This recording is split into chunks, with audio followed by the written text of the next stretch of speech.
Hello, this is Talmage Egan. I'm coming to you from the University of Utah in Salt Lake City.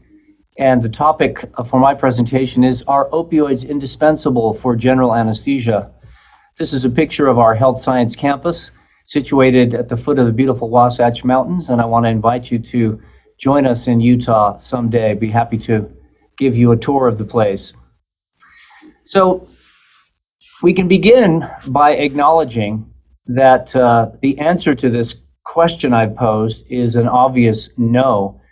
If we look at this very famous painting by Robert Hinckley, The First Operation with Ether, which is commemorating the first public demonstration of the anesthetic properties of ether on October 16th, 1846, it's clear that no opioids were used and the anesthetic was successful. So we can sort of right off the bat acknowledge that opioids are not absolutely essential, or this day would have been called, rather than Ether Day, it might have been called Ether Morphine Day. But we are going to explore this question in a little more nuanced way. Now, why are we posing the question? Well, it's because opioid use disorder is such a serious problem around the world, and particularly in the United States. This is the why that explains why we are taking on this question. You're all aware of the ongoing U.S. opioid crisis, which has been taking the lives of about 70,000 Americans each year, and this last year was even more. So opioid use of any kind is under intense scrutiny, including perioperative use.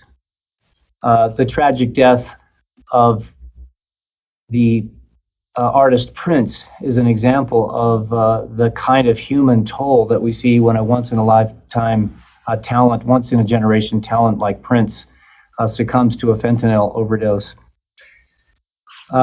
Interestingly, this problem has resulted in one of the largest class action lawsuits in U.S. history that is still ongoing, although there have been some very large judgments awarded already.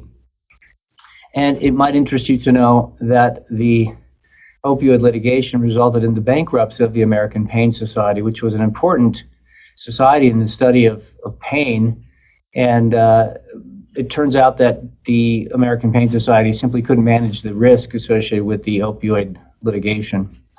As reflected in the title of this piece that appeared in JAMA a few years ago, there are many that believe that emphasizing pain as the fifth vital sign may have contributed to the development of the opioid epidemic.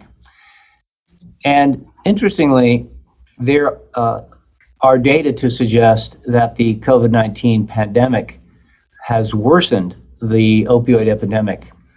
And the reason for this, presumably, as reflected in the title of this editorial in Nature, is that this is a disease of despair. And as a result, it's not just the drugs that are the problem. It's the fact that people, for various reasons, including a mental illness and social despair, are attracted to these pharmaceuticals. And so we have to remember, as we see this problem in its totality, that we remember that it's not just about the opioids and their pharmacology. It's also about the social problems that lead to drug addiction. So here's a quick outline of what I'd like to handle now that we've given some of the background of the problem. I want to review the rationale for the use of intraoperative opioids, that is, provide an intellectual framework. I want to review the paucity of data addressing the association between intraoperative opioids and persistent use of opioids after surgery. And then finally, I want to review the current role of intraoperative opioids. The overall goal is to stimulate thought about why anesthesiologists administer opioids for general anesthesia and why we should consider using perhaps somewhat less of them. I want to call attention to a couple of places where you can find more. Many of the concepts, figures, and citations that I'm going to discuss are summarized in this review article that appeared in the British Journal a few years ago, and also in an editorial commenting on some work by Dr. Emery Brown of this department that also includes some of the material that I'll be reviewing. So let's begin by discussing the deliverables of anesthesia. The drug-induced reversible coma of anesthesia requires 3 clinical outcomes. These are often represented by a triangle. And you'll note that we're going to develop a certain color scheme associated with this. So what does it take to provide adequate anesthesia, or what I sometimes call with our residents A squared? Well, the first is unconsciousness. And this is sort of the main thing that the patient wants. They want oblivion. And we generally assume that amnesia tags along with consciousness, and that's a separate, very complex topic, of course. The surgeons need immobility. They can't operate on a patient that is hopping around.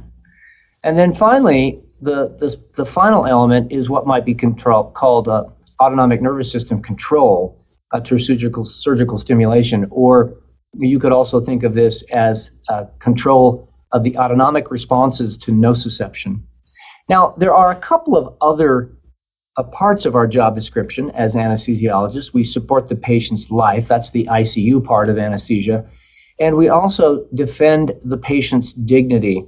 It is because we've put them in this reversible coma of anesthesia, it's important that we make sure that no one speaks ill of the patient, that the patient's modesty is preserved, that no one makes fun of the patient, and so on.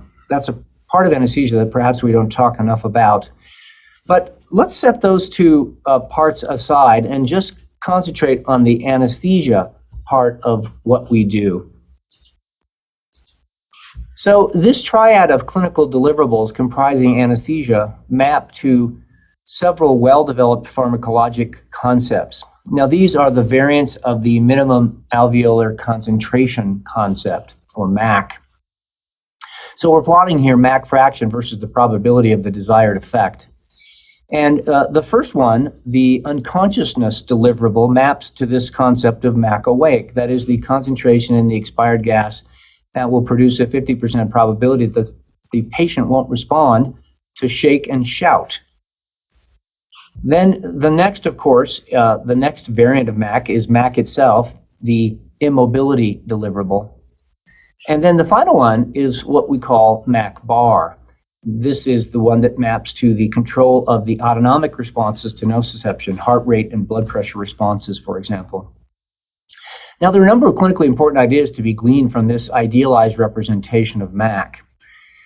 As MAC concentrations, or as anesthetic concentrations rather, rise, we first achieve MAC awake, and then as they rise some more, we achieve MAC, and then finally, we have to go to twice MAC, double MAC, to achieve MAC bar. And even then, of course, only 50% of patients are adequately anesthetized.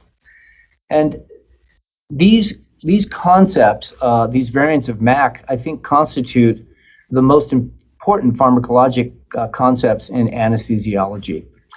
Now, let's develop this concept a little further by thinking about the neuroanatomical targets involved in producing anesthesia, which are now well described. And we'll think of these in terms of the 3 deliverables and the MAC variants that we've just discussed. So the particulars of the neuroanatomical circuitry are complex, but in simple schematic terms, unconsciousness and amnesia, which are produced at the lowest concentrations of volatile agents compared with the other MAC variants, are achieved by targeting mostly higher brain centers in the cortex, limbic system, and the thalamus. Immobility, which requires modestly higher concentrations, is achieved primarily by targeting evolutionarily more primitive circuits in the spinal cord. Animal models demonstrating that MAC does not change even when animals are decorticated or decerebrated provide very compelling evidence supporting this assertion. And then finally, the control of autonomic responses to nociception, which require considerably higher concentrations than the other 2 MAC variants, the other 2 deliverables, also target more primitive central nervous system circuits that stretch from the spinal cord to the brainstem and thalamus. So what about the physiology? Well, the neurophysiologic mechanisms, that is the receptor systems involved in producing anesthesia, are also well described. And let's just quickly discuss those in the framework or in the context of the typical balanced anesthetic, which has been the workhorse of clinical anesthesia over the last many, many decades, wherein a volatile agent, or propofol nowadays, is used in combination with opioids to produce the anesthetic state. So although there are other receptor systems that can be leveraged to produce anesthesia, the traditional balanced anesthetic relies on the GABA A receptor and the mu opioid receptor. So this is a simple representation of the GABA A receptor. And when the drug interacts with the receptor, intracellular chloride conductance is increased, and this hyperpolarizes the cell and reduces neuronal function. Now, if we look at sort of a similar cartoon of the mu opioid receptor, when the drug interacts with the receptor, G protein mediated changes result in hyperpolarization and depressed neuronal function. So the main question we're posing here is whether agonism of this mu opioid receptor is necessary to produce anesthesia. Well, let's think about this in terms of sort of the practical pharmacology, and we'll begin by pointing out the difficulties associated with one drug anesthesia. So producing the anesthetic state with a single drug, like a volatile anesthetic or propofol, is somewhat challenging. Now, what are the key problems? Well, it's quite possible to achieve the unconsciousness and immobility deliverables, but achieving autonomic nervous system control to nociceptive traffic is difficult because it requires very high concentrations, very high levels, and this results in two problems. One is the long recovery that results from having administered these high levels, and the other is the hemodynamic depression results from achieving these high levels of propofol or volatile anesthetic. I want to show you what I think is a very important experiment from many decades ago that illustrates this problem very nicely. This was a unique experiment by Zwinden et al. In Switzerland. And using isoflurane as the sole anesthetic agent, they measured pre- and post-incision vital signs. Blood pressure is shown here. And as you can see, even with very high anesthetic concentrations of volatile anesthetic, it was not possible to produce satisfactory control of the autonomic responses to nociception that occurred after the surgical stimulation began. That is, there's a big jump between the pre- and the post-incision blood pressure with just the one drug being administered. And interestingly, they concluded that isoflurane used as a sole agent is unable to suppress hemodynamic reactions to painful stimuli. A normal blood pressure following stimulation can be achieved only if pre-stimulation blood pressure is depressed to levels that may be clinically unacceptable. So this is getting at this problem of the difficulty of achieving autonomic nervous system control to nociceptive traffic with just a single agent. Now here's a look at the long recovery problem. And what we're seeing here are isobols that reflect the concentrations of propofol and remifentanil in this simulated total intravenous anesthetic that result in the orange in adequate anesthesia, and then when it's time for the patient to emerge, in the purple, the concentrations that will permit the patient to emerge from anesthesia or awaken. And you can see that as we move toward opioid-free anesthesia, and we require much higher concentrations of propofol, and this changes the recovery profile quite a bit. In this particular case, doing the anesthetic with combinations marked by the letter A here result in a much faster recovery than using combinations of the two drugs marked by the letter B. Now, it's probably worth a quick mention that one doesn't absolutely have to use opioids to achieve the control of autonomic responses to surgical stimuli. One can use various manipulations, pharmacologic manipulations of the autonomic nervous system. So here's a study published years ago showing that adenosine infusion is comparable to remifentanil in controlling these autonomic nervous system responses. Similarly, one can use the short-acting beta blocker esmolol to achieve the same ends. Now, it's probably fair to say that there are various reasons why these techniques never really caught on. The inconvenience of an additional infusion and the lack of efficacy in the treatment of postoperative pain are perhaps chief among them. Now, What about two-drug anesthesia then? Well, opioids contribute to all three clinical deliverables, but are especially useful in controlling autonomic nervous system responses to nociception. That is, the opioids are especially good at this final part of anesthesia, the MAC-bar deliverable that we've been talking about. So this is the concept of opioid MAC reduction. Now, if we think about these two receptor systems and we leverage the color scheme relating to these three anesthesia deliverables we've been discussing, we can comment generally on the interaction of the GABA A receptor with the mu opioid receptor agonist in the production of anesthesia using a balanced anesthetic technique. And the interaction is one of very powerful synergy.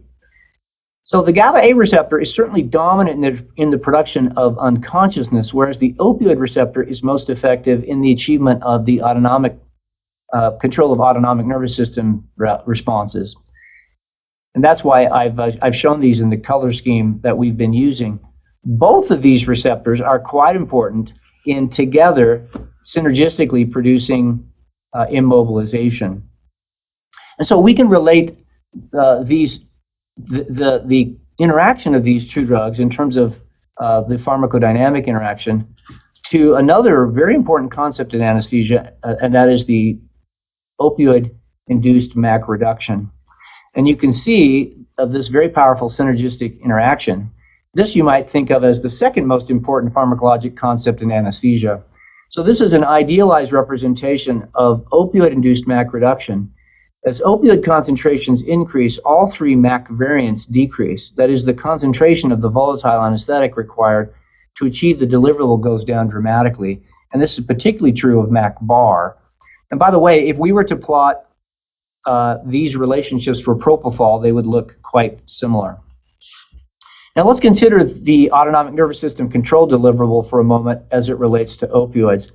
This is an idealized, highly schematized representation of what's been called the nociceptive medullary autonomic circuit, as initially described by Dr. Brown of the Massachusetts General Hospital.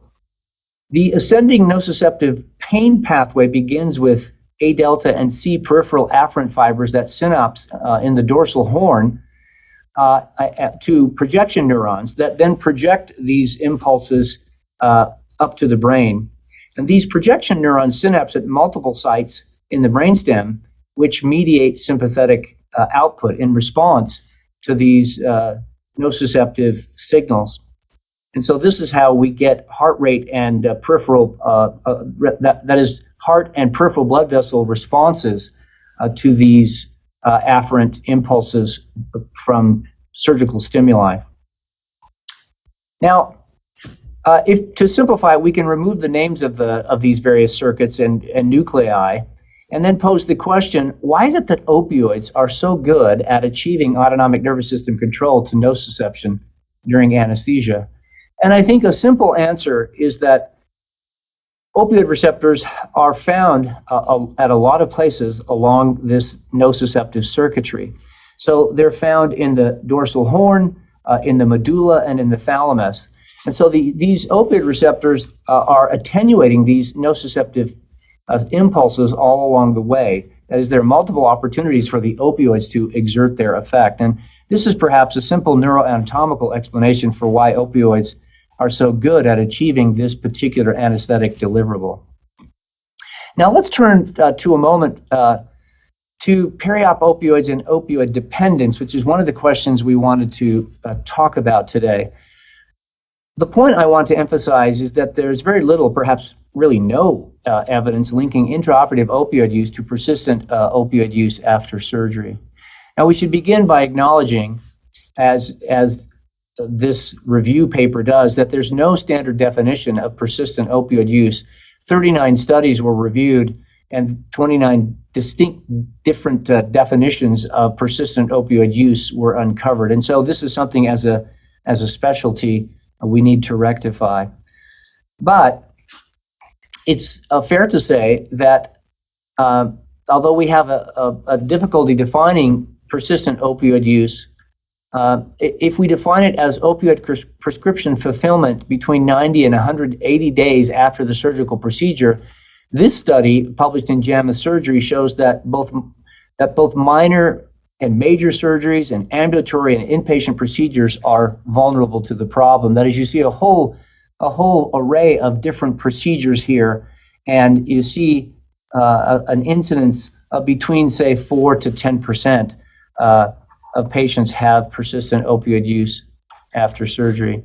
Now, here's a very recent review article that had a nice graphic pointing to what are thought to be the key risk factors for persistent postoperative opioid use. Things like an existing pain condition, a chronic pain condition, history of substance use disorder, anxiety and mood disorders, problems with sleep, history of remote opioid use, and tobacco use. Now, here's a widely cited editorial by Ashburn and Fleischer, published in JAMA Surgery, although, as you know, both of those doctors are our colleagues, anesthesiologists, and they advocate for better perioperative opioid stewardship, that is, more conservative opioid use, the use of non-opioid analgesic adjuncts, and the minimization of prescribing opioids for home use after surgery. And we won't focus on this very important point because there's very little dispute about the fact that this is what we ought to be doing. Let's now acknowledge that there are multimodal analgesia enhanced recovery after surgery protocols that are associated with lower rates of postoperative opioid use both in and out of the hospital. But this is focused on postoperative opioid use, not intraoperative opioid use. Interestingly, if we look at the impact of ERAS protocols, things like multimodal analgesia protocols that are intended to deliver an opioid-free anesthetic, these ERAS protocols decreased intraoperative opioid use, but were not associated with lower opioid prescribing practices at hospital discharge. Now, similarly, and this is something quite interesting to consider, that if we use a nerve block instead of a general anesthetic, regional block is not associated with decreased persistent opioid use after surgery in total knee arthroplasty patients. And we can show similar data for thoracic epidural placement and major abdominal surgery or nerve block under shoulder surgery. And so despite the fact that we're doing a block, we don't necessarily decrease the rate of persistent opioid use after surgery. Let's talk for a minute about opioid-free versus opioid techniques in general anesthetic. So here is a meta-analysis of 23 randomized controlled trials that included over 1,300 patients. And the basic comparison was no intraoperative opioids versus some intraoperative opioids. And the main outcome signal was pain score at rest 2 hours postoperatively. There was no difference in these two groups, although as one might expect, there was improved P1V scores in the opioid-free group. So now we turn to a study that examined not opioid-free versus opioid-containing anesthetics, but lower dose opioid regimens versus higher dose opioid regimens. This was a meta-analysis of 27 RCTs over 1,600 patients, and it was comparing low versus high dose remifentanil. And the outcome signal was pain scores and also morphine consumption. Now, the meta-analysis acknowledged that there was a low certainty of evidence, but in general, it favored lower dose regimens. Now, here is what is turning out to be a very widely cited review article that appeared in Anesthesiology not long ago. And this was a critical review of opioid-free and opioid-sparing anesthetic approaches. And they concluded that there was no evidence that opioid-free anesthesia is better than opioid-sparing techniques, and that the literature does not support the hypothesis that opioid-free anesthesia will prevent persistent opioid use, and that we have to consider, and I quote from the article, temper our enthusiasm toward eliminating opioids completely. An accompanying editorial by Drs. Koresh and Clark entitled Opioid-Free Anesthesia, Time to Regain Our Balance, alluding to the balanced anesthetic. They concluded that opioid-free anesthesia may be feasible, Nevertheless, it appears neither logical nor beneficial to patients. So the pendulum seems to be swinging back from this very enthusiastic time in which opioid-free anesthesia techniques were being advocated. I think it's worth emphasizing, and this was some data presented by Dr. Karish at last year's American Society of Anesthesiology meeting. This is what's being called the opioid paradox, and that is if you look at the rates of opioid prescribing over the last number of years in the black curve here, you can see that it's down by about 40%, and yet opioid deaths over the same time period are up almost 300%. So this tells you that it's not so much about the drugs that patients are getting from doctors, that there's a supply problem here. It's the supply side of the opioid ecosystem, as it's sometimes called, that is driving the opioid crisis. So much of the problem is emanating from illicit, illegal sources. Well, as we begin to wrap up, we have to conclude that multi-drug anesthesia is sort of the answer. So modern practice is moving toward multimodal general anesthesia, wherein opioids are used more sparingly in combination with other drugs. And this trend was evident even before the opioid epidemic began. This is a recent in silico study using the MPOG database. This came as a collaboration from the University of Utah, Michigan, and Virginia. It was an in silico study of over 1.1 million cases. And they noted that there was very high variability in intraoperative opioid dosing, but that we're seeing a reduction in intraoperative opioid use from 2012 to 2016. And so even before the opioid crisis began to emerge, we began to see this trend toward using somewhat lower intraoperative opioid dosages. This is reflected in a cover story in a recent issue of Anesthesia and Analgesia, where the concept of multimodal general anesthesia was discussed. And this was really pointing to a piece by Dr. Emery Brown that was the cover story of this issue. And the cover art is a mandala, a geometric configuration of symbols intended to represent the components of multimodal general anesthesia. So you can see that there are vials of local anesthetic, and there are oral analgesic medications, perhaps non-steroidal anti-inflammatory drugs that are indicated by these pills. You can see an epidural needle and a variety of other molecules that are all sort of pointed toward this idea that we produce general anesthesia now with a variety of different agents. This is the infographic for the review article that represents the techniques schematically. And I want to just briefly take a closer look and examine the technique as it relates to opioids in particular. The three deliverables are represented as pillars. And so let's first emphasize that we don't view neuromuscular blockers as anesthetics, but we use them to facilitate certain procedures such as airway management or body wall retraction.